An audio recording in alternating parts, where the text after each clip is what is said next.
கும்மிளங்குளம் to உவர்குளம் போகிற ரூட்டில் 20 அடி பாதை இருக்குது. சுற்றி விவசாயம் பண்ணியிருக்காங்க. இப்போதைக்கு கடலை போட்டிருக்காங்க. மண்ணை கூட பாருங்கள், நல்ல செவல், நல்ல செவலான மண், தண்ணியோடு இருக்குது, நல்ல செவல். இப்போதைக்கு கடலையை கூட பாருங்கள் எவ்வளோ தெளிவாக அழகாக இருக்குங்க. விவசாயத்துக்கு நல்ல ஏற்ற இடம். 38 ஏக்கர் சுற்றி இருக்குது. இந்த பனையில், இந்த பனை மரத்துலேருந்து அந்த பனை மரம் வரிய, வருஷ பனை வரிய 38 ஏக்கர் தெளிவாக சுற்றி. ரோடு பாயிண்ட் பக்கத்துலேயே ரோடு. அந்த ஐயா உட்காந்துருக்காரு வருங்க, அந்த ஐயா பக்கத்துலேயே ரோடு பாயிண்ட். 20 அடி பாதை போகுது. 20 அடி பாதையோட கும்மிளங்குளம் டு உவர்குளம். இங்கிட்டு கும்மிளங்குளம் இருக்குது இந்த சைடு. இது போகிற பாதையே உவர்குளம் ரோட்டு மேலேயே 20 அடி ரோடு. நல்லா தெளிவான இடம், சூப்பர் இடம்.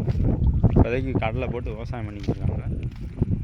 இந்த விவசாயத்துக்கு ஏற்ற இடம். நீங்கள் நேரில் வந்து பார்த்தாலே உங்களுக்கே பிடிச்சிக்கிறோம்.